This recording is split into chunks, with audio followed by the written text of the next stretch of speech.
what's like your top tip for making that palatable? Chicken, broccoli, and rice. My top tip is don't eat the chicken, broccoli, and rice. Eat something else. I was interested in asking you a question, though. You've been trying to lose weight for a couple months now. Is that true? Yeah, I mean, I yo-yo all the time and it sucks. I've for many years, I've had a seasonal kind of weight gain and loss where I put on pounds in winter, especially around holidays. And then I get out in the summer and I'm much happier and much more active and I lose it. And it's just this kind of constant cycle and it's not good for me. And so, yes, I'm trying. After my most recent holiday weight gain, I'm making an effort to try to lean up, but this time like do it very slowly and make it permanent. Like I know how to crash diet, really good at it. It's bad. I just turned 40. I can't do this shit anymore. I just need to develop healthier habits and stick to them. But I have occupational hazards, given what I do for a living too. Yeah. And so let's go over this. Okay. So you've been a habitual yo-yo dieter for a long time, which I think 95% of people that watch this are going to be on the same page with, because 95% of diets fail. So there's a 1 in 20 chance that the diet you're on right now is going to work. So how can we increase those odds? And so what is it in the past that's caused you to get off the diet? Is it hunger, the taste, the boredom from the diet, not being able to exercise? What is the main issue? You know what it's actually, as I've gotten older, the number one problem with my diet is actually my night snacking. My eating during the day is pretty good, but I wake up very hungry at night and will often just go down and grab a handful of M&Ms or something like that, and then try to go back to sleep. And I'm not sure why that is. And when I cut out night snacking entirely, when I go cold turkey, it's amazing. I mean, even if I'm eating a pretty decent diet, I still wake up in the night with like painful hunger pangs to the point where I can't get back to sleep again. Okay, well, I have a couple of theories here. So possibly you're not eating enough calories earlier in the day. And then what happens is ghrelin goes up. That's a hunger hormone. And so later in the night, you get that crazy hunger and you can't stop eating. Now, what I tell people is at night, that 90% of people, they're eating too much at night. What you need to do is have a low calorie dense, voluminous filling meal so that you're actually full in the evening so that you can get through that night. I understand exactly what you're talking about. I have the same thing. It's easy to diet during the day. I don't have a cheat at noon and 3 o'clock. It's easy. Most people are the same way. What it is at the evening time. So you want to have those foods readily available. And I'm telling you, the protein ice cream for 300 or 400 calories, you will not be able to even finish it. And no, it's not going to taste as good as your own recipe. It's like the cream and all that yumminess.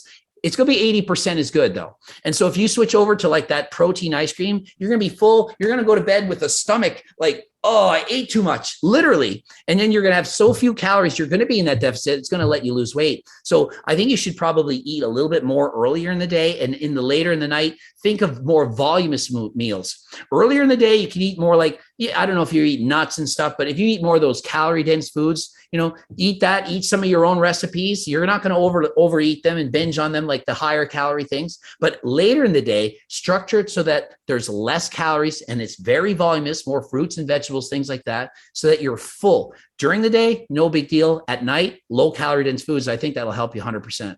Well, it's funny because I've tried to actually pull back on my dinner in order to improve my sleep, right? Because like if I eat a big meal late in the day, I'm guaranteed to wake up in the night. I mean, I'll have to, especially now that I'm 40 and I have a stupid prostate, like I'll have to get up and pee, a bunch of times in the night, and that really messes with my sleep. And all of the hormonal problems that causes, and destroying your gains and all that kind of stuff. And then also just that, like, I think it's, especially with protein, it's that thermogenic effect of just being hot at night as you are digesting. And so I've actually tried to kind of pull back on dinner to try to improve my sleep, but then I get the hunger pangs and I don't know what to do. Well, dinner is usually, several hours before bed. I haven't seen any research to suggest that eating like a massive dinner at 5 or 6 o'clock is going to affect your sleep at midnight. But some research will suggest that eating a large meal, say an hour or two before bedtime, could increase your could increase your thermogenic effect, more heat, not able to sleep as long. I don't personally have that problem, but like this massive ice cream shake, we're only talking 300 or 400 calories. So it's a lot of volume, but it's not a lot of actual food. And if you're thinking of thermogenesis, It's an ice cream shape. It's cold. It's going to actually cool you, allow you to sleep better. Now, getting up multiple times during the night, unless it's 3 or more, I think it's called nocturia. I'm not sure if that's the term or not, but it's normal for most people, especially if you're drinking a lot of water. When I'm on a bodybuilding diet, 3 to 5 times a night is average for me on a diet to wake up. Even now, it's 2 or 3. I never only wake up once. It's 2 or 3, sometimes 4 times right now. And that's in my off season eating normal. And so it's normal. But what you might want to consider is a sleep aid, some supplement.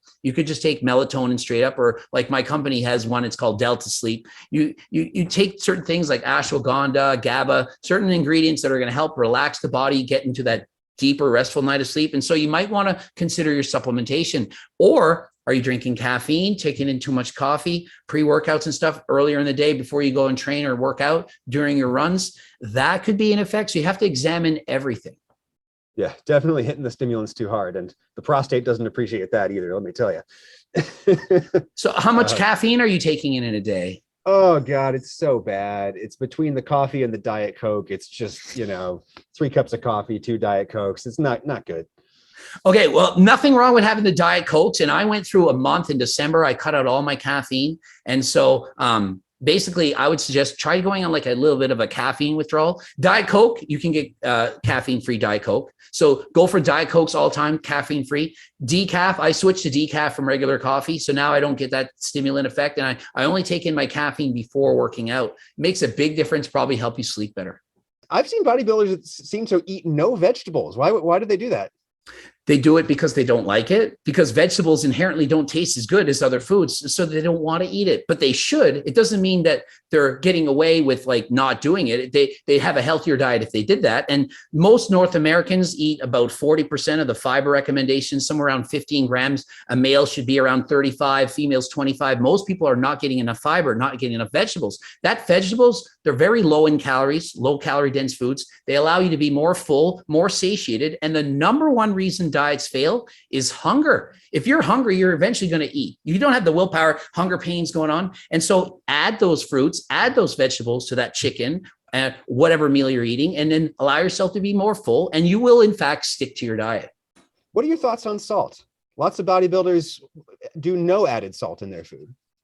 Salt is something that I eat as much of as I absolutely want. I have no problem with consuming a lot of salt. In fact, salt can help you get a bigger pump.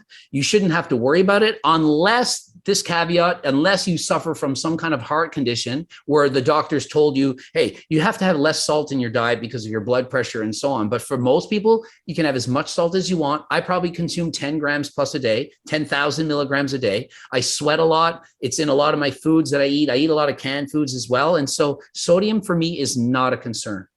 I suppose the blood pressure concern for people who are salt sensitive, hypertensive, that probably is a particularly big issue for bodybuilders who are on anabolic steroids who have high blood pressure generally anyway, right?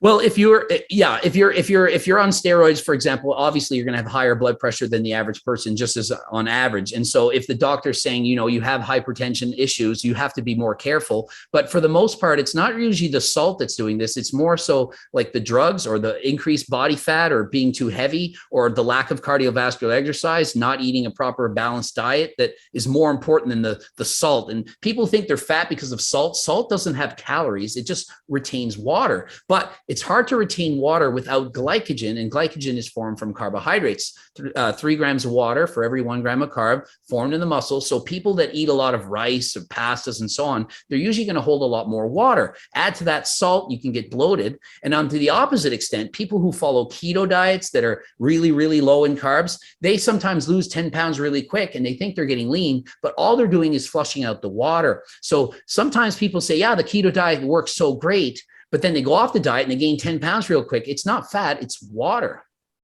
So is that one reason why maybe bodybuilders might limit their salt to painful levels because they're trying to reduce water retention and therefore make the skin sort of sit tighter against the muscle? Is that what that's about? And that's exactly, I'm glad you brought that up. There is a one time that we would restrict sodium, and that would be for photo shoots or for bodybuilding competitions, or when we're trying to look our absolute leanest, to dry out the body, to look that really hard, dense look. Like if I had to do a photo shoot in 2 or 3 days from now, I would lose 5 to 10 pounds of water so that all the muscles are being more visibly seen because they're being covered by some water. So if you cut out salt, you're going to pee out more water. You're going to get leaner. And also people could use diuretics, things like that, to rid themselves of even more water.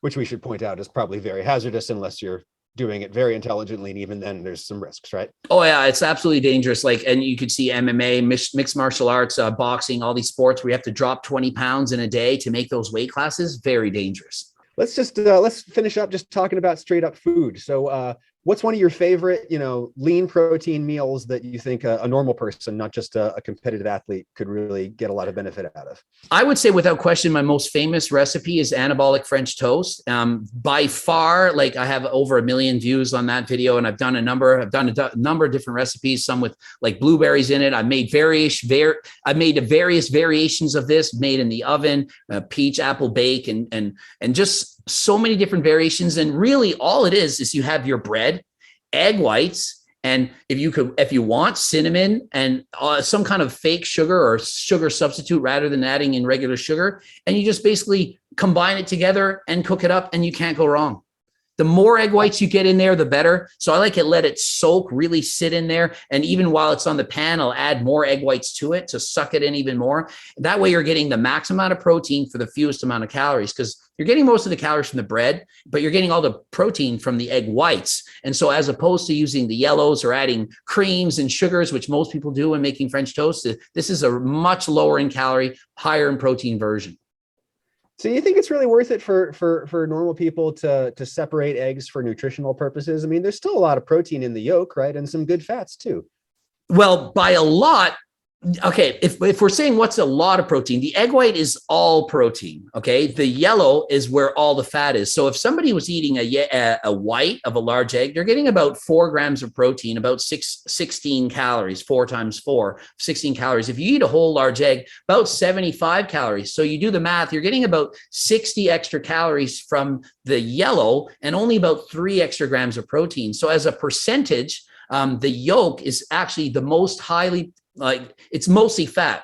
And so if you're eating more calories from the egg whites, you can eat a lot more of them. So for example, 2 eggs, whole eggs, would have about the same calories as 10 egg whites. So by adding in more egg whites and less egg yolks, 10 egg whites, 40 grams of protein, 2 whole eggs, about 15 grams of protein, the same amount of calories. So you got 40 grams of protein here versus 15. And so that's why I'm adding in the egg whites as opposed to the yellows. Also, it's more voluminous, it's lower in calories. And so you're more full from it. And it's not that the whole egg is bad. There's some good healthy fats and nutrients in there. It's that if you overconsume calories, regardless if they're healthy or not, you're then going to be in a calorie surplus and you're going to gain body fat. So the trick is, how do you balance it? And so to somebody that would say, well, I want some whole eggs, I would say, just split it up, half and half. Use 1 whole egg and a couple egg whites. You're saving some calories, adding in more protein. It's funny. I mean, you're someone who you really beat the drum of calories in, calories out. It's as simple as that at the end of the day. And it's one of these things that I always think when you say it, I think, that's true, Coach Greg. But there's lots of things we can say in life that are true, but aren't necessarily helpful to say, right? Because all calories are not equal, right? Like there's foods that are going to make you more likely to eat again in an hour and foods that are less likely to make you eat again in an hour. And they might have the same amount of calories, but the one that is going to keep you satisfied for longer is better, right? Yeah, I definitely agree. I think it's important to notice that. However, I think that telling people calories in, calories out at the end of the day will help you lose weight or cause you to lose weight. I think that's empowering people, because some people think that, no, I can't lose weight. I've tried every diet. I can't lose the weight. It's my hormones, my underactive thyroid, my bad genetics. I have too much ghrelin. I'm too hungry, not enough leptin. I'm never satiated. I come from a poor socioeconomic status. I don't have the money. I don't have the time, as Donald Trump said, I don't have time to lose weight. And so they think they're helpless. But really, if they are in a deficit, they will lose weight. And to get into that deficit, that is up to you. No matter what, I mean, it might not have been your choice to become obese, but it's your choice to no longer be obese. You can choose not to be obese by eating in a deficit. Now, if there's certain foods, for me, for example, ice cream, I can't have ice cream. I know I'm going to eat it all. Cereal, bad choices for me. The calories are the calories, but I need to make a logical, smart, proactive decision to choose other foods, not have those things in my sight, have them out of the house so that I can eat in a calorie deficit and be full and happy. And so absolutely, calories in, calories out will always work. But we can't forget that you have to set yourself up for success, which is why I made my cookbook, low calorie, delicious recipes, easy to make that anyone can do. And so if you haven't got the cookbook, then how can you say you've tried everything to lose weight?